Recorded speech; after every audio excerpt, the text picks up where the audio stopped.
What's going on, everybody? Hope you are having a wonderful week so far. This week on the podcast is a good friend of mine called Reese Evans, aka EVPRO. I've known Reese for probably about 6 or 7 years, initially through him being a videographer, content creator for MK. He used to tour a lot with MK and has filmed many artists over the years. He's also in the process of transitioning through to being a DJ producer and is doing pretty well at it. So I wanted to get him on the podcast, talk about a lot of content stuff, and also talk about his transition of kind of ditching the camera and moving on to being an artist. So without further ado, EVPRO. Mr. Reese Evans, what's cooking, man? Yo, what's good, Mr. Will Clark? How's it going? I'm not too bad, man. I'm good. It's been a manic couple of days. Just with like busy New Year, but it's been good, man. It's been good. What about yourself? Cool, man. Yeah, good. I'm good. Obviously this isn't coming out in January, so the whole New Year stuff, people are gonna be like, why the fuck are they talking about New Year? Yeah, sorry, I've just realised I've just dated that within literally the number one rule of podcasting is don't date the podcast, and I've done it within the first 10 seconds. So it's like literally. literally, yeah, guys, this was recorded in January, but sorry, we're all busy, so we've got to get shit done beforehand, back up these podcasts. But yeah, man, I'm good, man. I'm pretty good. Just back on the podcast game, back on the production game, well, not really ended. Had a few days off, and that's about it, mate. That is about Sick. it. So I wanted to get you on. Thanks for coming on, first of all. Really appreciate you taking the time out. There's a few aspects I want to talk to you about. I've known you for probably since 2016. Yeah, I was trying to think earlier, actually, when the first time I met you. I have a feeling it was at a warehouse project. Yeah, probably. I think it was at a warehouse project. I think that was 2016 or 2017. I think it would have been 17. Because I left Marcy and Mark 2018, and we'd known each other for a while before then. Yeah, because it was through that cycle that I met yourself, and then man, it's mad to think that was how many years ago now? A long time. 6, 7 years ago. It's just time's flying, like it's just absolutely flying. It's stupid. But yeah, I guess obviously I met you as somebody that creates content for artists, and like really good content as well. There's only a few people that actually like create really good content for people, and you're one of them. You're one of the best, especially on the video form. It's really hard to create interesting content, and especially over the years of, even from when we first met, things have changed massively, where it used to be about long form content, it used to be about after movies, it was about wide shots, long stuff for YouTube and things like that, and how that's changed to like 15-second clips and using your iPhone. I want to go into like, how did you kind of get into the whole content creation, and then also we've got so much more to talk about as well, but I want to kind of get from the start of how you started in that career.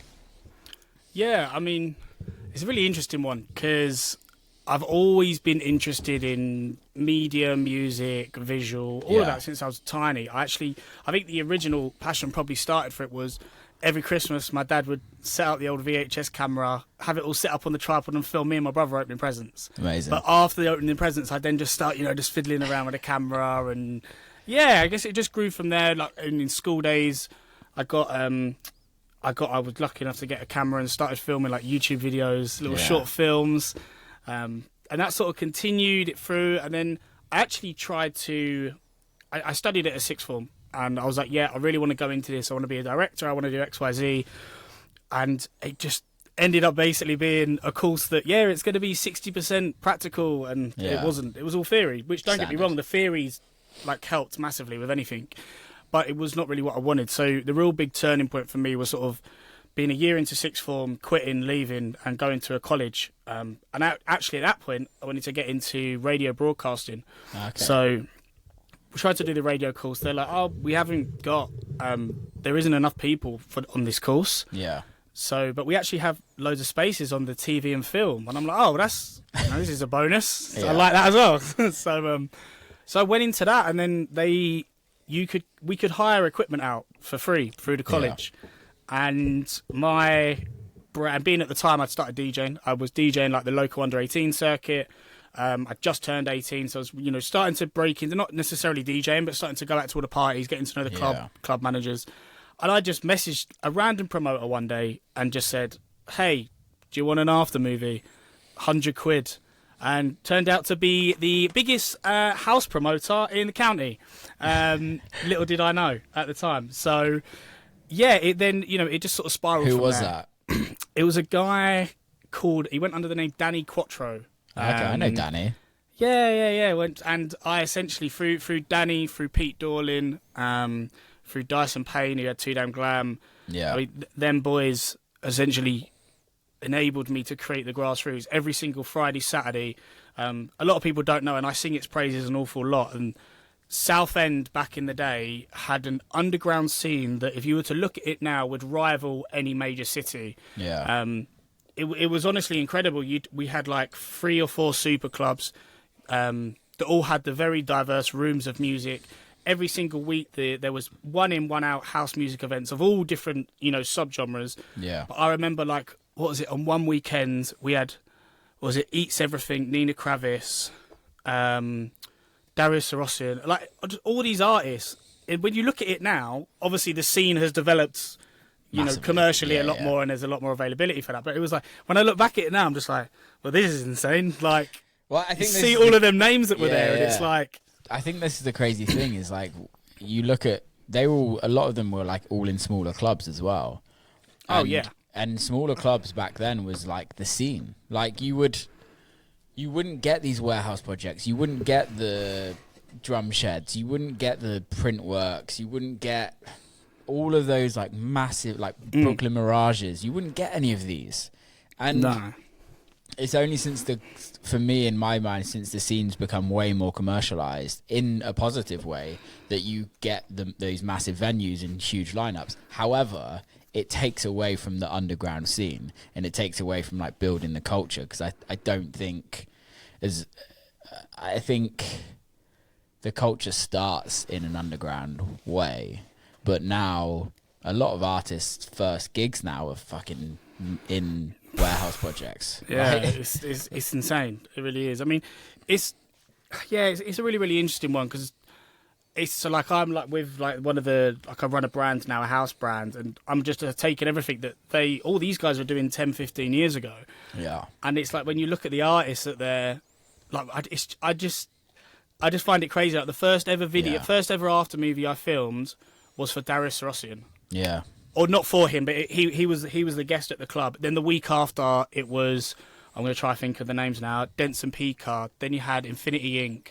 Then you had like really good, like really, really good, credible underground artists at the time. And I just remember being like, not really, I was so new to that scene, when this is back when my house music was David Guetta and in the charts. But as everyone who discovers, that house musical journey, then you start off there. I remember there's a really good clip of Carl Cox saying it on an interview, and he says that he doesn't envy people who or people will give him sticks saying, oh, why are you doing, various festivals, when it's deemed as EDM, say. And he's like, no, because that's how their journey starts. They'll come through the commercial route, and then they start to dig deeper, and then before you know it, you've got these, the scene building out. I mean, even then, I think you get the crossover, obviously the cycles we have where, underground music essentially breaks through, especially recently, where you got, stuff like Luke Dean's stuff, breaking into mainstream radio.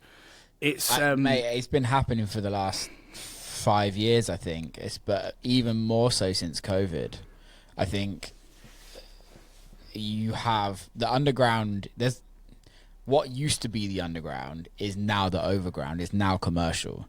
You have artists doing collabs with artists that you wouldn't like. David Guetta and Black Coffee. That just would never have happened 10 years ago. People would laugh at that shit. Like, it's I feel like there's like a disconnect where people say they're underground, and it's like there is no such thing as underground unless you don't want to make money. Yeah, essentially. I feel like as well, like, obviously there's, I guess you could determine it, you know, class as underground scene and then underground sound, but I feel like ultimately, surely everybody is doing this to do it as everybody who's trying to make music, 9 times out of 10 wants it to be the only thing they do. They want it to do that, and unfortunately, the fact of life is you need to earn money to do that. Yeah, you know, we can't. I'm sure if all of us could just not have to worry about money anymore, you know, it'd be a lot easier. But you do have to play the game sometimes, and yeah, it's a very interesting conversation, I think, that you end up sort of having around it. I think it's also strange because it comes back to content, right? All of this for me, which is really interesting, it all comes back to, mate, that's a big bottle of Lucozade. I know. That or I'm just really small. Probably both. Yeah, probably both. I can't really say much, can I? Let's be honest. Short kings over here, mate. It's all right. It comes back to content because I think the reason why all of this has got so big isn't necessarily about the music. I think the music has a part to play in it, but I think the content that artists, DJs, producers are posting on their social medias is the reason why the underground is no longer the underground sound or the underground. I think it's purely because like they're posting content that reaches the masses, and that then sells more tickets. Yeah, it's an interesting one, isn't it? Because when you think back, I mean, back when I was doing them, it's like after movies, like the development of everybody wanted an after movie. Yeah, I mean, I don't really video as much anymore, but even in when I was like the last few years I was doing it, I wouldn't hardly no requests because it just doesn't. People, you know, because of TikTok, because of Instagram Reels, the attention span is so small. It's even less. Like it was short before. I think on average it was like 5 seconds you had to get somebody's attention pre-COVID. You're now down to about 2 seconds, 2 to 3 seconds. Which, when you think about it, you think, oh, that's not that long. It is. It's enough time for someone to put their finger on the screen and swipe. It has definitely changed it. I mean, even I know like there's a bunch of DJs. I've even been guilty of this in my sets before, where I'm like, oh well, I know I need some good content, so I know I need to not necessarily play a specific track, but it needs to be played at a certain time to ensure that I get the right reaction, to ensure that I get good content, so I can then get a future gig. That's such a content creator's view. On it, which is really interesting though. I'm not knocking it. It completely just changes the way the industry is, and there's no right or wrong. I think you'll talk to the OGs and be like, fuck you. Yeah, they're not gonna like that. But like realistically, if your content's doing well and you have a big audience is where the money is. I brand it to people like when I speak to DJs and stuff who are like, oh, I don't want to do content. I don't need to do it. I don't want to do it. Yeah. I look at it and I always put the question to them. I say, social media content is the modern day version of making CDs and flyering outside clubs. Yeah. The whole strategy has just become digital. You used to put flyers on people's cars, promote your parties, used to throw parties to get people's attention, used to make mixed CDs and give them out. Yeah. Bless you. Just on the basis that you wanted exposure, because ultimately it's attention arbitrage, isn't it? It's whoever has the most attention effectively wins. Now I say wins, but that's not because it's a subjective thing. You know, one artist might be like, I want to get to the top of the stage, be DJ Mag #1, earning millions of pounds, and that's that. Where number one to someone else might just be, you know what, I've just got music I want to make, I want to put it out. If people appreciate it and I can earn a little bit of money or enough money to live, I'm happy. I'm happy because that's just what I want to do. There isn't a right or wrong in that at all. It's completely subjective to the person. It's very... It's interesting because I know some big DJs who do that. They are crafted... Part of crafting their set is what content can I get out of this set to help boost the profile online?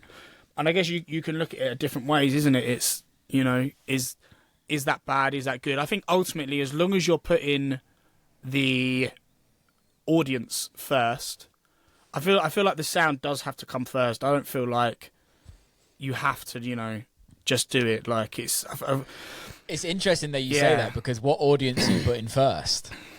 When like, that's a great question. And this is the thing, is like, okay, this is wild for me to even say this, but let's say, for instance, you have 1 million followers on Instagram, okay, and every single one of your videos is doing like 200, 400,000 views, okay, on Instagram and TikTok, right? Let's just say that, for example. But you're only playing in front of 1,000 people. What's more important? Probably 1,000 people, to be honest. Do you think? Yeah, because I feel like them 1,000 people, because it's the way I look at it is everything compounds. Yeah. So I did it with I tour managed 1 or 2 DJs, and we had a gig. First night of his tour was amazing.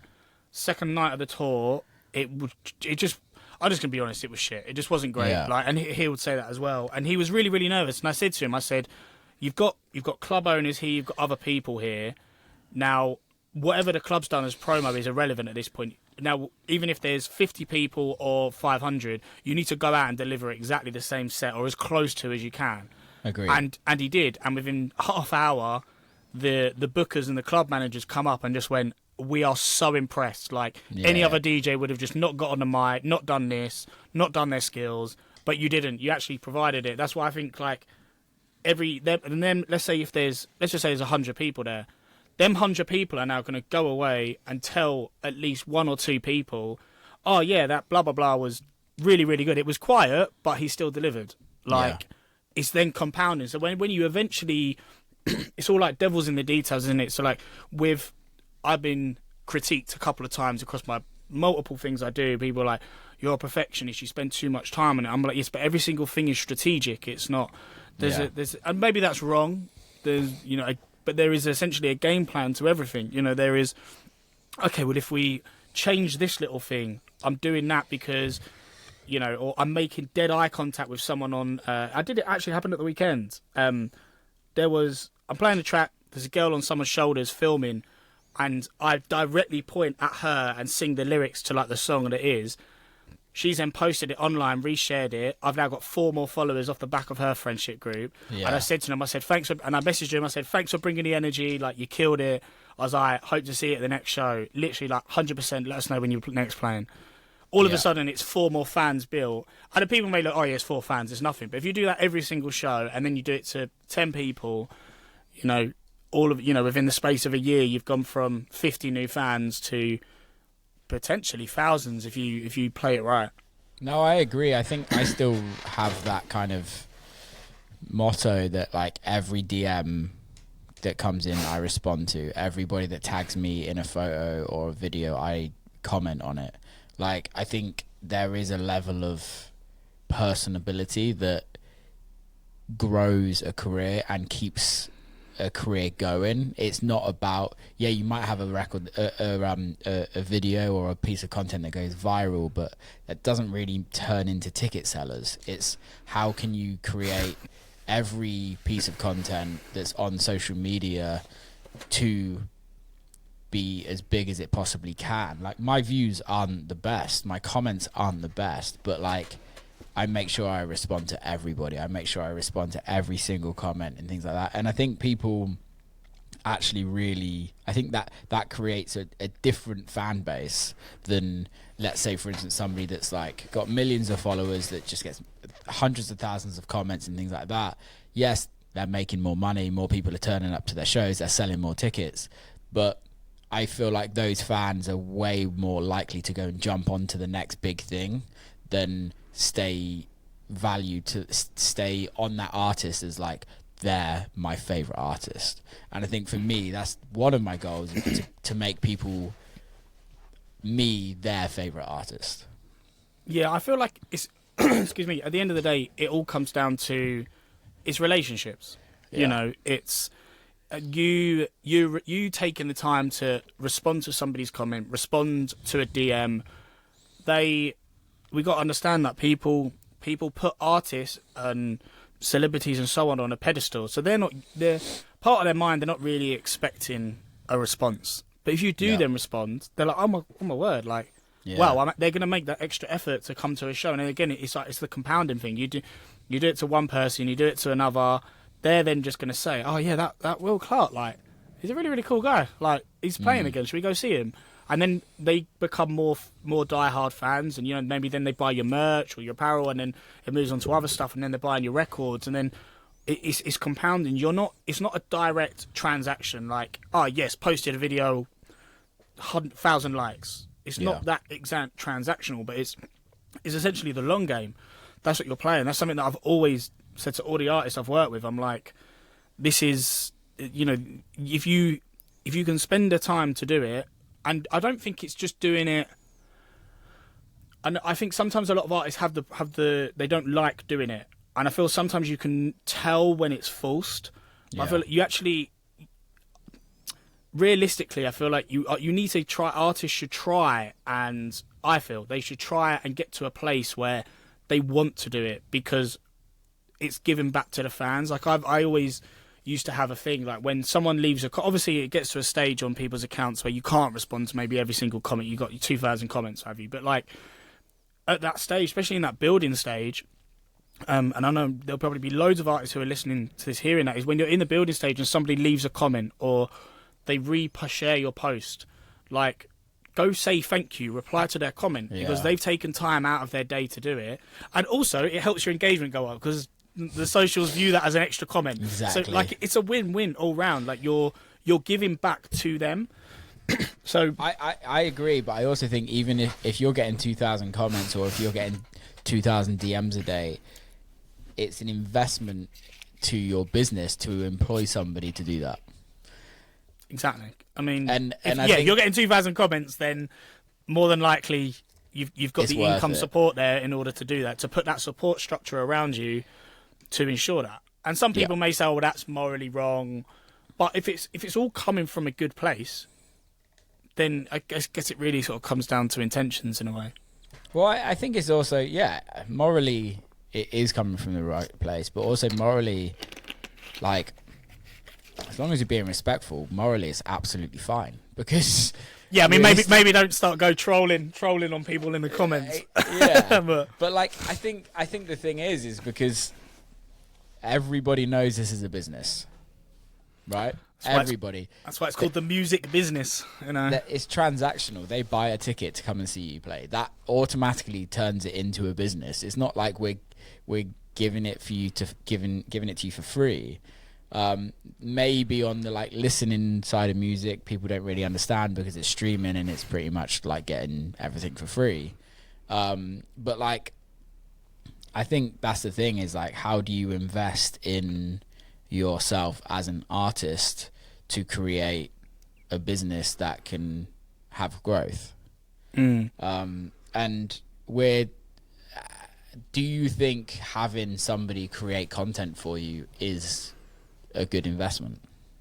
Yes, 100%. And I think not just short form content, I think long-term content. So I realised I completely deterred off from the journey, but from obviously doing them clubs and stuff, I then I did a couple of seasons abroad doing video, and then eventually started to meet bigger artists. And as you do, you just progress your career, just progressing, until then obviously landed the opportunity with, as we both know, MK. So, and then from there it just sort of went rocket ship moment, to be honest. But one thing when touching, the reason I brought that back up is because when we were shooting the content for MK, I mean, I was quite fortunate in a way that, when I was brought on board, originally it was just after movies. And then as time progresses and, you get to know the team, you get to know Mark better and so on, you become a lot more invested in the brand, especially me. And I think I'm very fortunate in a lot of the people I've worked with, I've been fans with anyway. And a fun fact is actually that MK, when Look Right Through was blowing up, played in Southend, and I was the light jock on that night, which is very, very odd. And then full circle, 6 years later, we're touring and all this. So, But yeah, I remember pitching to them and saying, look, you know, in order to build this relationship with you know, the fans and keep build like the, you know, the Mark and Marcy were like, okay, how can we build it out? How can we do this? I'm saying, well, I think we should do long form content. You know, we should give this a crack, because short form content's great, but if you can really get people to invest in, you know, the behind the scenes, and I think now, I mean, a couple of years ago, it wasn't so much. You know, everything had to be polished and had to be top quality. And I mean, Martin Garrix had 5 full documentary team filming him all the time, and that was just going on his YouTube. But I think now, luckily because of TikTok, the more raw, the better. So, you know, people just want the outtakes. They want the funny stuff that happens backstage. And I feel sometimes a lot of artists feel like they need to force it, and they need to. There's a difference. So Gary Vee sums it up. He says, "Don't create content, document." It's called document versus create. So just document the journey, because I think a lot of times when we're in it, in any profession really within the music industry, especially as artists, that is a job that 99.9% of the world are never going to be able to experience. Mm-hmm, totally. And so just you showcasing the little things, like, you know, being backstage beforehand, chilling out, the little jokes, someone locks their mate in a portaloo, like, you know, or even the stresses of, you know, I mean, we've all had it at sound checks where something isn't working, or a booth monitor stopped, or a CDJ has stopped, or something isn't working. And when you document them, I did some little bit of touring with James Hype. I had one thing he said. I mean, I've known James for years, but it was the first time filming their Moving Differently series, and he said one thing. He said, if any problems happen, do not stop recording. Just record the whole thing. And it was very on the basis of, look, I want to show that these mess ups happen. You know, decks fail. You know, I mean, and literally on the first show, the entire Ethernet hub, like network switch, just went down, the whole thing, like 3 times in the first 10 minutes of the set. So it was just like, and he's like, no, document that, because I want people to know it's not all glitz and glam. It's not all these massive. It's not Tomorrowland and all these big stages. It's, you know, even Tomorrowland it happened. You know, Mixer failed. You know, quick swap out, and then it's like, oh, okay, back on it. Yeah, but then also congratulating, I guess, or saying to the team, massive thanks to the Tomorrowland team who got that straight working again. Just I mean, document versus create is, especially if people are struggling to make content. You don't have to do TikTok dances. You don't have to do all this stuff. Like, I think if you just document your journey, you're naturally, you know.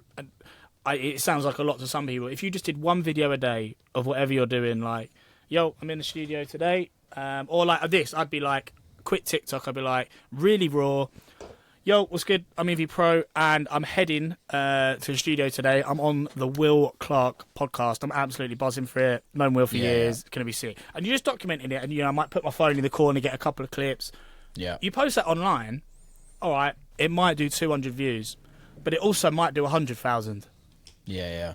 I think it's, and it is tough because, and people say, oh, but reels and all this, and you do have to have strategies in place. I feel like that is really, really important. But ultimately, a lot of people, you know, when people say they put up like subconscious barriers, it's, oh, I'll do that tomorrow. Oh, but I need this. Oh, and then I've been guilty of it multiple times on many different things. But the thing is, you just need to get started. And you have to fight, and there is no right or wrong anymore with content. So I want to go back. I'm really interested in this conversation, but I want to go back to what you were saying just a second ago with the long form content. And I love long form content more than anything. I'm like a massive consumer of YouTube and documentaries and like genuinely long form. I'm not a fan of. I don't watch things on TikTok. I don't really do Instagram reels that often. I know I post and all of that, but I just don't. It's not how I consume. The thing for me, though, when I'm as a touring artist, right, is like you and I have had this conversation before, is when having somebody that can document for you, especially on the long form document, is genuinely a really hard thing to have. Because let's say, for instance, especially nowadays, is I'm hiring a videographer or a photographer, especially at a big event, because of like financial, like not issues, but they cost a lot of fucking money, if you know what I mean. So for me, like, I'll hire somebody that's also working 3 other artists at that event, because and then all you get is the clips. But then you're like, okay, how do you do that as an artist? How do you get the behind the scenes stuff without being the biggest artists in the world? Because if you look at all the biggest artists in the world, they have that. But if you look at all like smaller artists, they don't have any of that.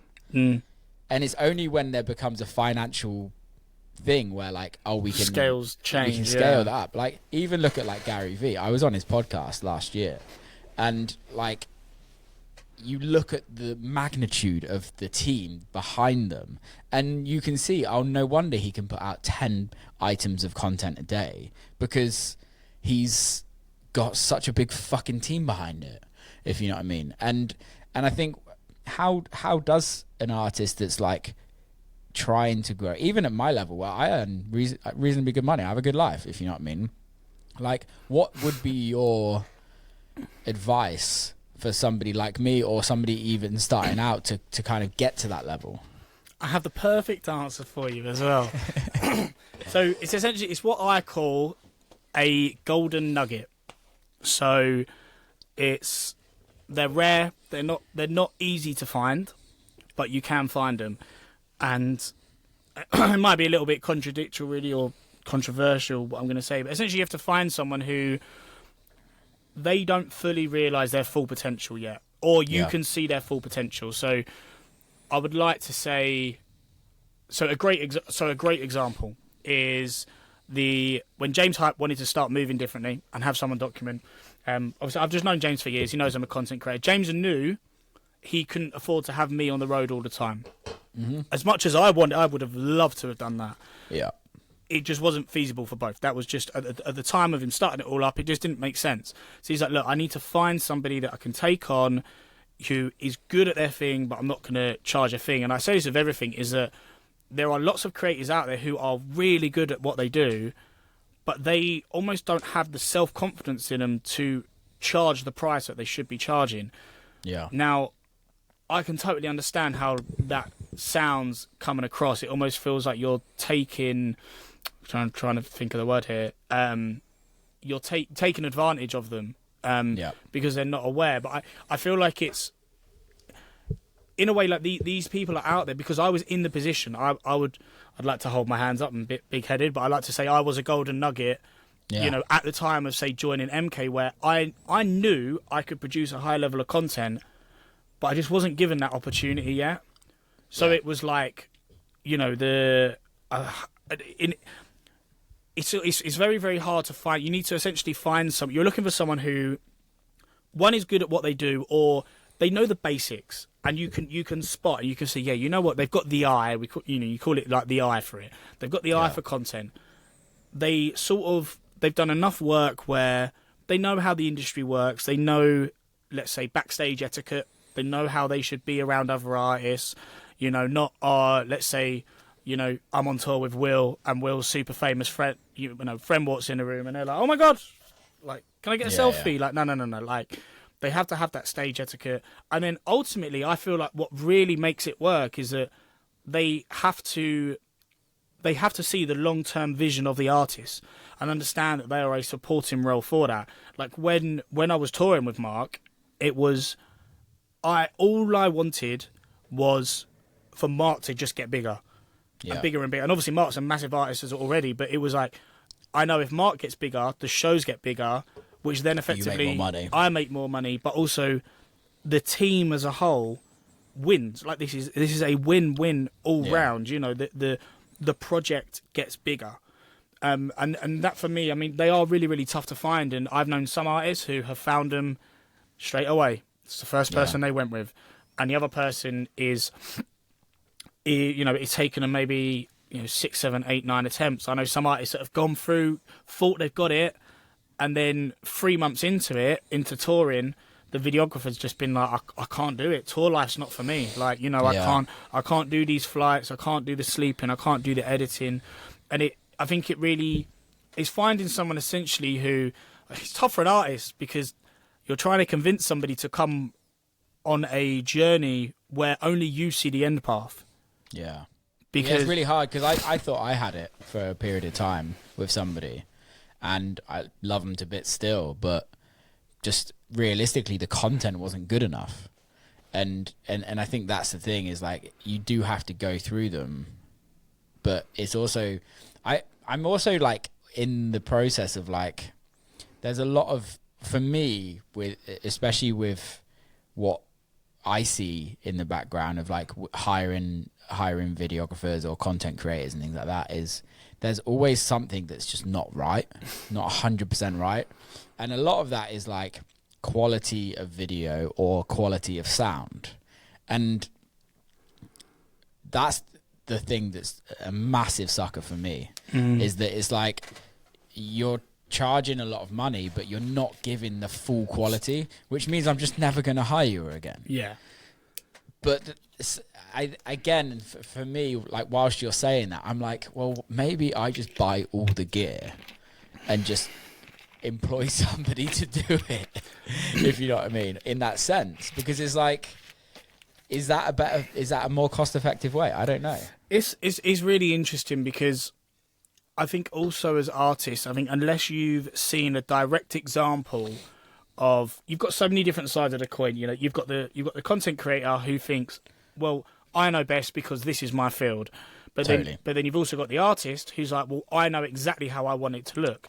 But the problem is, if the artist hasn't seen an example of that, it's impossible. How are they going to relay that to someone? I see it all the time, like with, you know, the artist or the artists I did look after. Like, we'd send videographers off. I'd give them you've seen the sheet. I give them the full breakdown, X, Y, Z. Do this. This is a bulletproof thing. And the content comes back, and it's still. And my mate, he always says, it's good content, but it's not EVPRO content. And I'm like, thank you, but I feel like some of it though, there's so many things, like for me, that there'll be some artists that don't like my style of content, but there'll be some DJs that do really like it.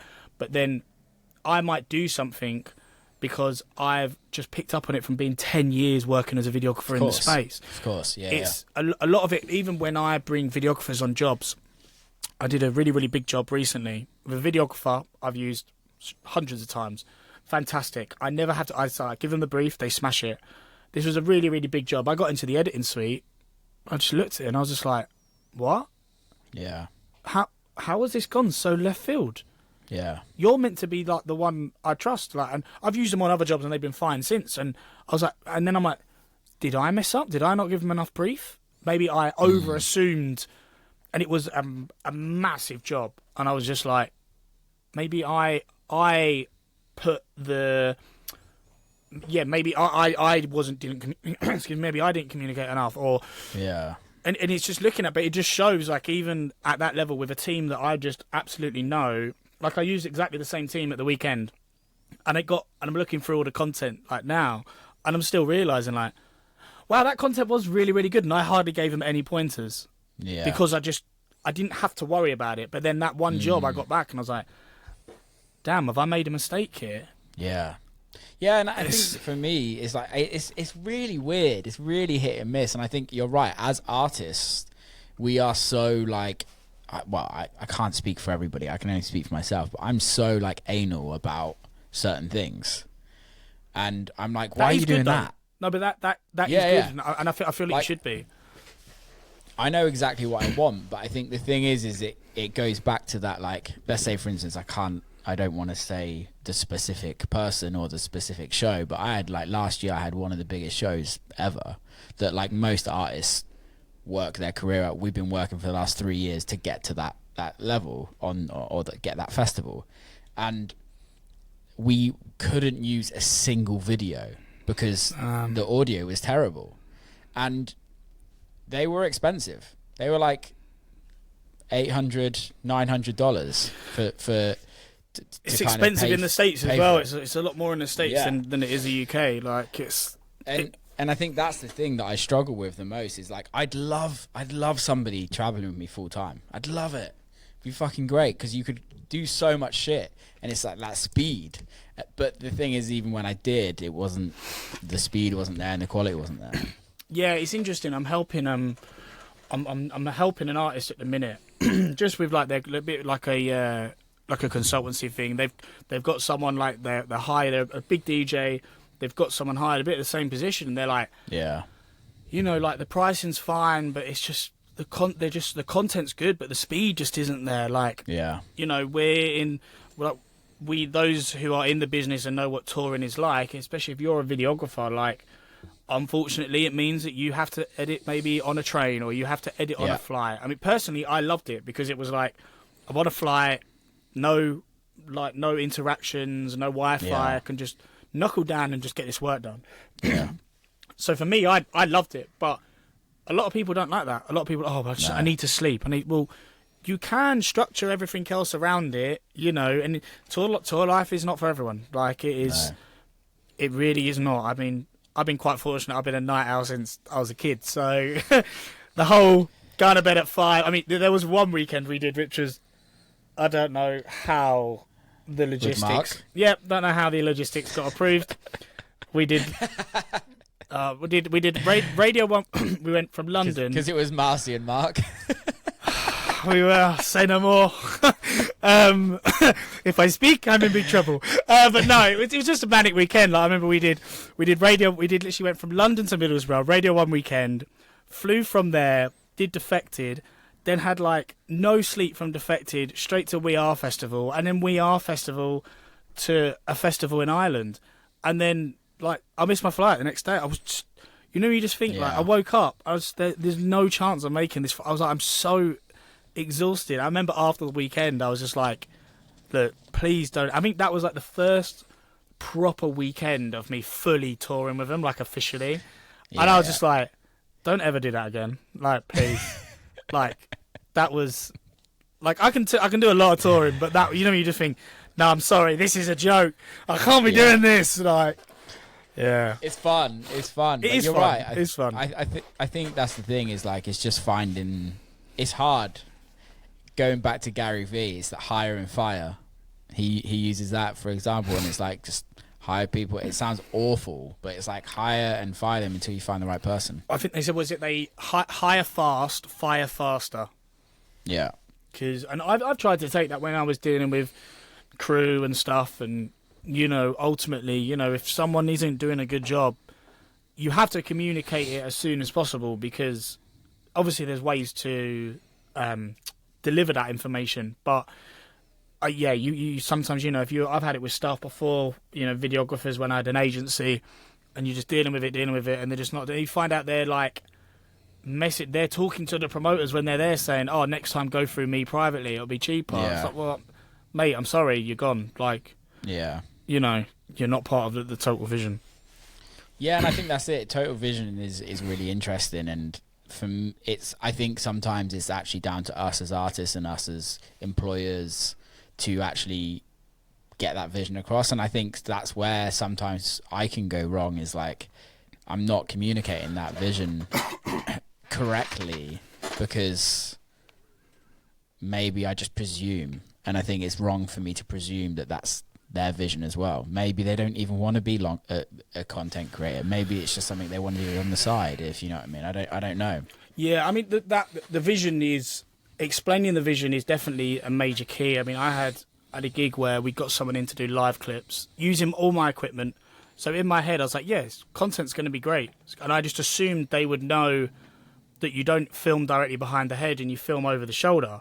And anybody who's wondering that is because when you film directly behind someone's back, you can't see their face, you can't see the decks, you can see a bit of the crowd. But when you film over somebody's shoulder, I like to call it the 3 layers. Background, you've got the crowd. The middle ground is, let's say, the decks, staging. Yeah. And then you've got the side of the artist's face. You're ticking all the boxes for someone who is watching that content. And effectively, that's why it's normally that content is the one that does the millions of views, because you can see it all. If you're seeing, I mean, especially the back of my head. If somebody sees the back of my head, it's not a very attractive sight. They're putting sunglasses on, man. That's what they're doing. I'd like to think that one half of my face is, you know, slightly more attractive than the back of my head. But I had it. We had this gig, got the clips back, and warranted. It was the world's smallest DJ booth. But I just sort of looked back and I said to him, I was like, oh man, like, oh, this is all behind my head. Like, he's like, how's the content? I'm just going to be honest, man. It's not that great. Like, Yeah. I'll post some of it, but like, I'm really quite gutted. Like, I'll be honest, just being honest. But it was also when it was from that point I realised that just because he's a creative doesn't mean he's going to know everything that say I know and the vision of how I want it to look. Because for me, I'm getting this content to get this outcome. Yes, you know, that is the process. Okay, I want the content shot this way. I want it to look this way because I want this track to do well on social media so it can bring in more jobs or get more exposure. But obviously they don't see that. So I've found that when I communicate a little bit more, and it takes 30 seconds, say, okay, yeah, so I'm going to get you to film live clips. The style I want is similar to, say, Love Juice style, like this. Yeah. Don't be scared. It's a fisheye. Don't be scared to go wider because I can crop in. I can always zoom in. I can't zoom out. Yeah. Just make sure everything's in focus. Don't touch the settings. It's all good. And if you feel free, if you want to add some movement in, you can add movement in. And just giving them examples. And that 30 seconds of doing it, I'm now looking through the content and I'm like, yes. Yeah. Like this is what I wanted. So yeah, man, it's explaining that vision. I think is such a key part. And it's tough. And I feel like if artists are hiring a content creator or something like that, try and get like a very short one sheet, which you can just send to anyone you're working with and just saying, look, these are the examples I want. You know, these are the specific styles. This is what I want. And also just say, this is what the goal of the content is. Because I feel like when people know what the goal of the content is, you know, subconsciously in their head, they're going to fine tune that in their own little ways. Because they might think, this is that artist's really big song, and I know their goal is to try get more exposure around this new record that's just released. Or I know, or you ask them, okay, Will, roughly, when are you going to bring in your new track? Oh, I'm going to probably do it at, the earliest would be half hour in. The latest will probably be, it'll be in that half hour window. Yeah. Okay, cool. The battery's gone to 30% at 5 minutes before this half hour block. Right. I'm going to change the battery early because I don't want it to cut out just as his drop's coming on, which is happened to me. I've been caught in that. And all of it, it's all them little things, but when you explain the outcome of the goal, it allows it. And not every creative will do it. And unfortunately, that is the basis of you just got to go through them. You got to go through them until you find that match. You know, in a very weird analogy to put it, it's a little bit like partners. You know, some people meet the love of their lives and their future, you know, and their wives and husbands, first person they meet in school. Other people don't get married and stuff until they're in their 50s or 60s. So there is no definitive yes, this. It's just trial and error essentially, because it's also personalities. Like especially if you're touring, that person, you're going to see that person more than your family and friends. 100%. I think also for me, we're as artists, the same as you. Like we have to find what works for us and for our audience. I think it's very easy to like, okay, let's say for instance, use Mochak for example. Absolutely blowing up, right, on social media. That's how his career blew up. But if I did a video like that, it's not going to blow up. So what works for me? And I guess my question for you is like, how does an artist work that out? It's tough, isn't it? I think trying to excuse me. I think looking at it's a really interesting one because it is so subjective down to that individual. Yeah. You know, you think when you look at say like the bass line or the drum and bass scene, there's quite a few artists that have the content of just shake, like not shaky, but zoom in, zoom out. Yeah. But then you also have, you know, with, you know, like your tech house and underground house, you have where it's on a gimbal and it's very static and floaty.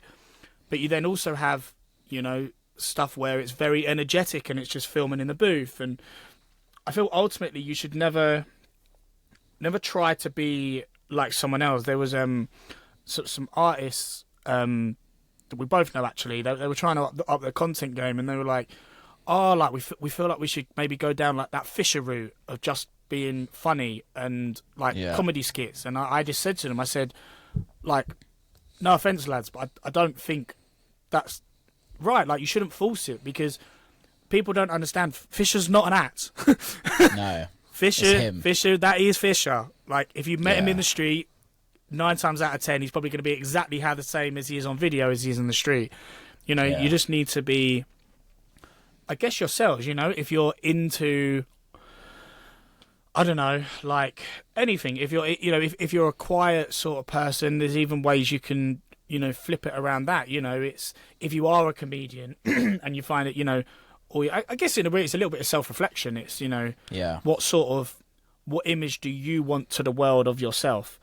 Which I guess in a way we're always thinking of every single day, you know, especially as artists. Well, I want my press pictures to look a certain way, you know, like your new press shots, you'll be like, well, I want my fashion within it to look this way because I want this image of it. So you just try and take that and just say, okay, well, how can I support, what video content would I like to see that supports that image of me?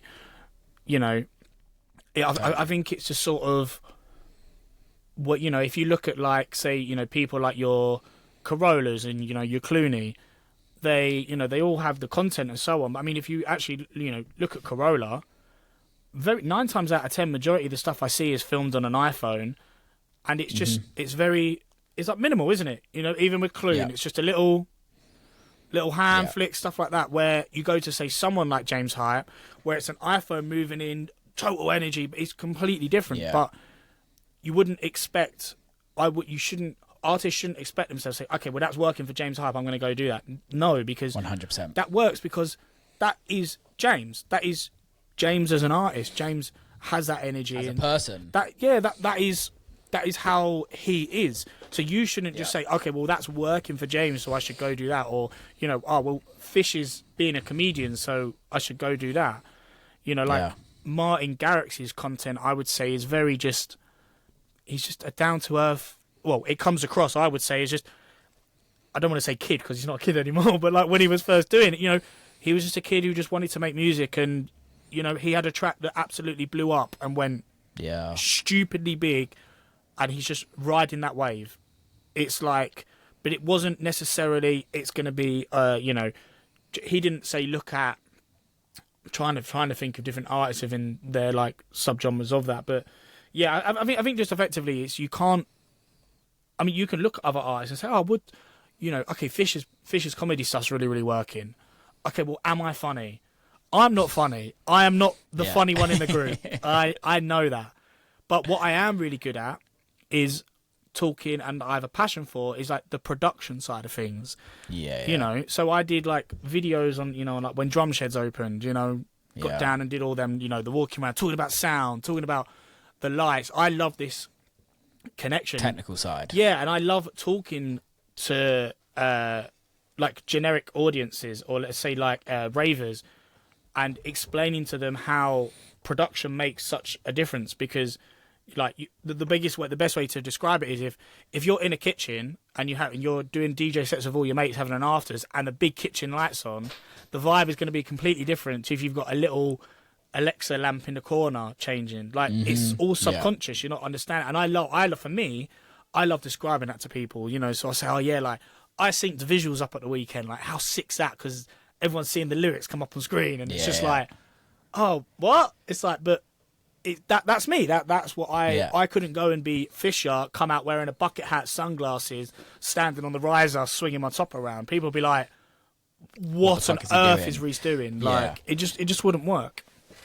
And people would notice that, and it doesn't feel organic, so it just doesn't feel right. Yeah, I feel like you have to be organic to yourself, and I guess in the past it's been such a cliche where you have to be organic and you have to be original, but like it's mentioned, like it's not necessarily being original. It's just being yourself. Like be honest to yourself. Be like, okay, am I this type of person or am I this? It's and there's no right or wrong.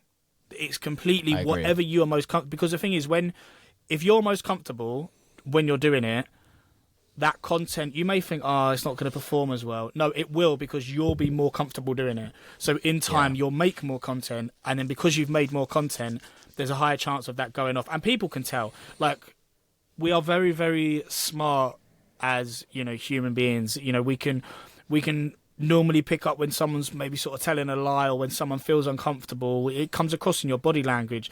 You know, you might be really like, I'm forcing this, or like, But if someone's just nice and relaxed, like laughing around, it just works, man. No, I totally agree. Staying on the content thing, how much content should somebody post? It's an interesting. This is the tough one, isn't it? It's tough. like you're told on like TikTok, post 5 times a day, post blah blah blah, post this, post that. But like, what's real? It's really interesting because recently I've seen the opposite of it. So like with a brand I manage, we were posting loads for an event around summer. And tickets just weren't flying. And the second we stopped going content and just went more meaningful posts once a week, we sold out. So it's like, and we've kept that philosophy. We've kept that. That's right. Theory. We've kept that theory strategy going forward, and it's working. It's almost like we think it's subconsciously portraying confidence in that. Yeah, we're not overselling it in a way. That content question is such an interesting one because effectively you can look at it a different way. You could say, well, the more content you put out, the more chances you have. It depends what to me, I think it all comes down to what the end goal is and the artist level. If you are an aspiring artist who's looking to get your name out there and get as much exposure as possible, you want to get from 1,000 followers to 10,000. You want to get your name known. You want to get your tracks known. Then the game is content. You need to put out as much content as you can. If you're a producer making edits, you need to do as many edits as you can. Still I don't think you should sacrifice too much quality because it's so tough. It's such a tough one to answer. I think it comes down to what the end goal is, because if you're trying to get more exposure, then the way you get more exposure is you put yourself in more places. And more places you are, the more exposure you get. That's just naturally how it is. You know, if a company wants a car sales to go up, what do? They put more ads out there. More people see the ads. More people go buy the cars. Yeah. Whereas if you're already at a very, very established level, you know, it might just be that you say, okay, well, I'm already doing big tents and stages at festivals. I'm selling out my own shows. Tickets are good. I'm comfy, but I don't feel as close to my audience as I want to. I want to build that relationship with my audience. So you then look at it from a totally different aspect and say, okay, well, what we're going to do, rather than just hammer content and put out 10 videos a day, we're just going to put out 1 or 2 really nice pieces of content a week that are meaningful and that are maybe lean more on that long form content side. Or it could be anything. It could be a sit down. It could be a sit down Q&A. You know, sit down Q&As. Even doing the questions box on Instagram is such a good thing. Like, you do that and respond with video messages, because fans are talking directly to them. Totally. You know, 9 times out of 10, if you're a very, very big artist, you're going into the request box that's got thousands of DMs. Mm-hmm. But if you do a question thing, the artist can very easily sit there and just scroll. Oh, I like that one. I'll reply. So this is the synthesizer that I use. I actually use it on this track. I really, really like it. And it's actually got a fault on it. But because that fault enables me to make this type of sound, and that's why I'll never get rid of it. All of a sudden, it's like, oh my word, like, wow, that's a meaningful piece of content, and it's just done on, you know, an iPhone. So I think ultimately it comes down to, what is the end goal? What is the end goal for the artist? The goal? Makes complete sense, and I think that's something that artists needs to work out themselves, and that takes time as well. That takes time to try content, to film content, to like experiment with what feels right for them. And I think the goal can change as well. The goal can 100% change. It's just working out what's right. I want to go into the transition from being a content creator to being an artist, and for you, and kind of like go over that of like why. Yeah. Ultimately, it didn't come overnight. That was for sure. It was, I wanted to start making music even when I was touring with Mark. Always wanted to. You know, I actually, when I was younger, I originally wanted to be an entertainer and a dancer. Tried singing, not a great singer. But you know, I played musical instruments. I played the trumpet. I played the drums when I was in school. Like had a drum kit, tried to be in a band, Yeah. that failed epically. So I've always been very, very heavily in music, and then even when you look to, then I was DJing from 16 to 18, and I loved that, and that was doing really well, and then video just sort of took over. Yeah. Life moves, and that's what happens. But that passion was always there, and when I was touring with Mark, I remember buying a little MIDI keyboard or something, had a cracked version of Fruity Loops, and like just started to try and learn like the basics.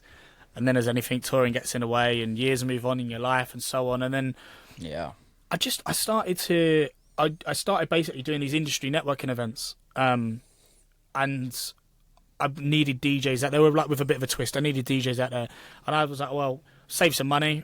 I'll do a set, and we'll still pay to get other DJs in, but I'll jump on and do it. And I got the itch back, and I then the itch is amazing. Yeah, I really started to, and this was all post-COVID. So, I think I rebought a keyboard through COVID, and as with anything, you put your plans. You're like, yeah, I'm going to do this. By the end of it, I'm going to be making tracks. Didn't happen. In a weird way, my videography career went through its second boost up in COVID. Yeah. I did a mad decision, and middle of COVID moved to London, but all of a sudden I was all of a sudden close to all these artists and relationships that I'd built through, started working a lot with like Sonny Fodera and Palm artists and all that side of the team, so doing loads of different bits, and that career then for about a year and a half, music career just went amazing.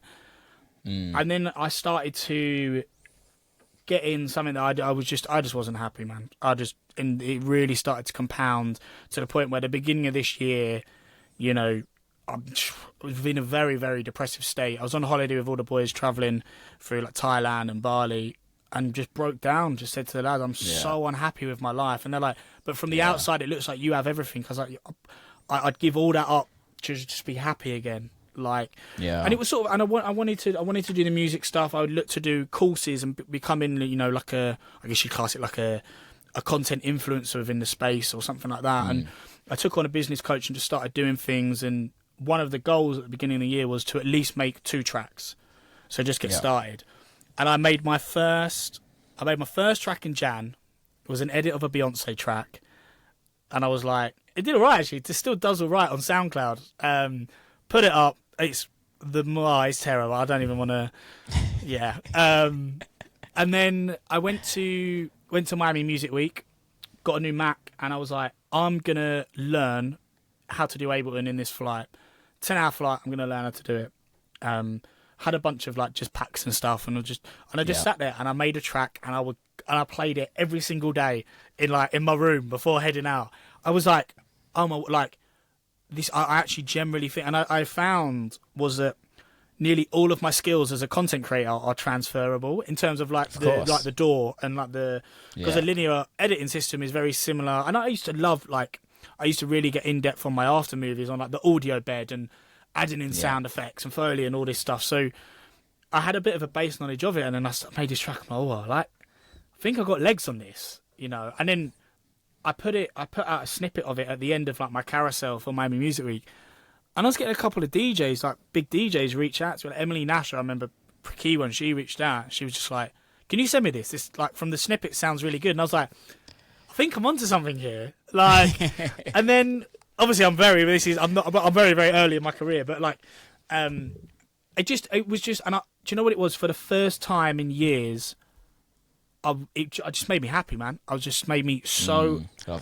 happy. And when post Miami Music Week, we started to build out like a house music brand. I was still living in London, but I did a gig in Leicester at my mate's bar. Met another DJ. They had a brand. I was like, hey, I've always wanted to throw raves. I was like, let's do a little rooftop party somewhere.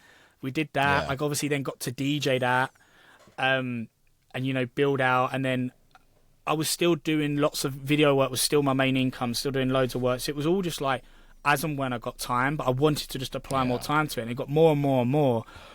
And then gradually, as this year has progressed, it's like making more time for productions, making more time for it, making more time, trying I tried to do courses, I tried to do consultancy, which I still do.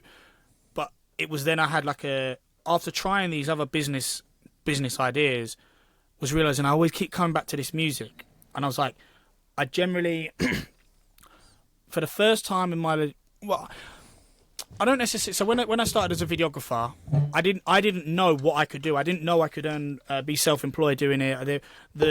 In a weird way, the bar was set so low for me. So anytime I did something amazing, it was like, yeah, cool, sick. But everything I applied myself to, I ticked off within 6 months because I said I really want to go on tour with an artist. 6 months later, I went full-time touring with MK. Then after that, it was like, okay, I really want to get this job with this people or another artist. Okay, sick. Now I'm working with this artist and now I'm doing this. And it was like, I just completed everything I'd wanted to. I just wasn't satisfied. I hated videoing and I hated editing. And it was like, it became a 9 to 5. I was like, I have to do this to pay, especially living in London at the time. Like, I have to do this. Yeah, I have to do this job or I've got to do. And I'm filming and, just because, being in the industry for as long as I have, lots of artists and I'm going to these shows and I'm filming and I'm like, I want that to be me. Like, I don't... And it didn't come from... For me, it's not, I want to do it because of the money and all that. I would honestly do it. I don't really make any money. I don't make any money through music at the minute, but, like, that doesn't bother me. I don't care. Like, and in a weird way, I almost don't want to become super big with it because I don't want it to get to the position where it did with video. And it's like... Yeah. Oh, well, now I depend on this and I have to sort of thing, Yeah, and then it turns into the job. It turns into the 9 to 5, which is an amazing concept to have. But there's also comes that with you take on teams and then teams rely on you and people rely on you. And then you're not just earning money for you, you're earning money for other people. And then you have to start paying people. Then it's a whole business. It's a business, yeah. Yeah. But it's yeah, as I sort of say to people, like I've never been, even in my video, I never knew what the end goal could potentially be, so I never really had the full confidence to do it. You just kept grinding. But with the music, I generally believe I will be successful in music. Like how I define that success, I can't put something on at the minute. But for me, it is just I know that this is what I want to do now, and everything that I'm doing is going towards that. And a lot of people say, well. Look at all the connections you've got, look at all these artists and labels and all stuff, And I say to them, I said, yeah, but you think that's good. But for me, it's not a negative. It's 100% not a negative, but it is an additional pressure for me because I feel like there's eyes on what I put out. I'd like to say because of the video content I've put out, I like to do everything to quite a high standard. So for me, I hold myself to a high standard. So, I went through 5 different tracks for my debut release, and already I'm fed up of it. Yeah. Because I now know, I'm like, I don't want to put this record out because I already know I can make something way better. Yeah. So, and obviously I'm sure every artist goes through that, especially with how long, and that's also another thing, we're learning how long it actually takes to get a record out. And I'd worked obviously. And how long it takes to write a good record and how long it takes. It's a process. It's exactly the same as probably what you went through with video, right? But you forget about that because it becomes like riding a bike, if you know what I mean. It's like I can go and write a club record with my eyes closed, but the only reason why I've done that is because you've done it for so long. It's that 10,000 hours. But like it's still like you've done what you got to do way more than 10,000 hours to get to the point where it's even good, and then 90% of the time it's shit, and that 10% is fucking great. It's really really interesting, but for me it's ultimately like I haven't done it because, and I know some people are like, oh, you're just jumping on the next bandwagon, you're doing this. It's like I've actually been making the music for a while. I wanted it to get to a stage where I was comfortable to put it out, but for me this is what makes me happy. I've always been in music. I've always done it, and I generally believe that I can make something of it, and that's what makes me happy. I played a New Year's Eve gig the other day, 1,700 people, midnight set, and that it was just, even my mates said, they were like, I've never seen you like that ever. And I went, bro, just pure happiness. Like I can't put a finger on it. It's like all these things I dreamed as a kid. That's why I'm there. Like we had a really cool, like the crowd were really really close to us, and I'm like, I'm looking at them and I'm doing this, and then there's a track that I've used like a vocal sample, like that perfect track 1 2 3 4. Yeah. And I've played it at a few of my gigs, but I brought it in, and people were like, "Yay!" There's people on shoulders, and I'm just like, this is a track I have made at an event I own, and I can't, like, I'm so, like, happy. Like, even now, I just get so excited talking about it. Like, but I love, like, this journey stage of it, because it's so, you know, going out and meeting other artists, and, you know, it is fantastic that I have these networks and opportunities. But if I see that as a bigger challenge, because, you know, someone said, "Oh, you can just message blah blah blah to put you on that lineup." I was like, no. And if they did that, I wouldn't accept it. Like, I need to earn. Well, it just doesn't work. No, like that, it doesn't. generally. Yeah, it definitely doesn't work like that. But just because you know Exactly. somebody, and this is the thing, is half the people that are saying that shit don't have a fucking clue. Like, Exactly. I know Idris Elba. Does it mean that I'm going to be fucking starring in the next Idris Elba film? Absolutely not. Like, Yeah. it's literally, it's that facts. Is that it's just not the case. Like, yeah, if it worked like that, then yeah, it's just not how it is. Yeah, it's you know, I like the additional pressure. I love being. I try not to. I sort of forget that I'm like, you know, as you'll know, you come off an amazing gig, you got that real big buzz, and obviously, fortunately for you, it is your full-time thing. But for me, I'm then like, damn, I got to go make some money. I'm like, oh, okay, well, but it's you know what, I love it so much. And it's not for me. It's everything around it. I love building the show. I love the process. Like, even just like I'm starting the whole, you know, jumping into sessions now with artists, and they're like, "Oh, we can do it over Zoom." I'm like, "No, come on, like, I'll go rent a studio. Let's get in there. Let's fire ideas off." Yeah. Like, I'm just. It's the journey. Yeah, man. it makes me so. I I cannot wait, and I feel like the first part of this year has been, you know, just incredible. Like, I sort of soft launched it in like December. I got 2 gigs off the back of that. You know, even like this week is crazy. You know, I had an insane New Year's Eve party. Even this being on your podcast is such a massive. It was a bucket list thing to tick off. So it's like, On Wheels Pod, just because of the names and the caliber of people that you have on, man. Like, it's massive. And I thank you, you know, for having me on. Thank you. But then it's like, then tomorrow my debut track comes out, and then it's the day after I'm supporting my friends on their headline show, and it's like, this is January. Like, what? Yeah. But yeah, it's mate, I love it, man. I'm so. I can't really put into words how much I love this scene, and I love this industry, and I have so much passion for it. And like, COVID really hit me hard when we all, like, you just couldn't do stuff, and I generally want everybody to win, and it's just, I love it, man. I love this scene so much, mate. I think that's a perfect way to end this, because I think it's just great. I actually, great way to end beforehand, because I'll kick myself down, I have a question for you. Go for it. So you played, as you started off, you did obviously Seasons in Ibiza. Yeah. You played the Sunset set. What is your number 1 Sunset track? Candy Statin, You Got the Love. Lovely. But that's when the sun's set. Oh, that's when the sun's set. Okay. So, like, there's this thing where you have to play a record. So when the sun sets, it's quite technical. It used to be anyway, but you'd have to find a record that when it ended, the sun sets. Gotcha. So just as it tips below, it's.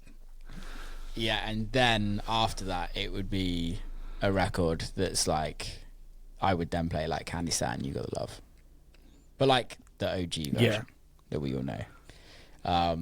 There's plenty. Moby, Why Does Your Heart? Classic. Love it. Just lots of kind of like classic electronica for me. That's like, that was the reason why I do it, realistically. Brilliant. But yeah. Sorry to jump that in at the end, but I wanted. No, man, where I listened to the pods, I was like, it's been in my notes for like 6 months.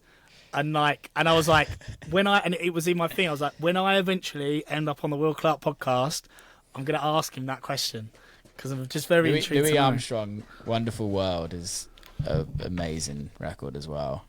I'd play that quite a lot. Just something that, like, for me, it's about creating a memory for someone. And it's like, this is everybody that's, or 99% of the people that are there on holiday, and this is like maybe this is the first time they've ever seen the sunset. How can I make this the most memorable time in Ibiza, where like every time they hear that record again, it's going to take them back to when they were in Ibiza. And music can do that really well. And I think for me, it was, how can I create that memory for them? So it would be like finding iconic records that they weren't ever going to expect to be played after that.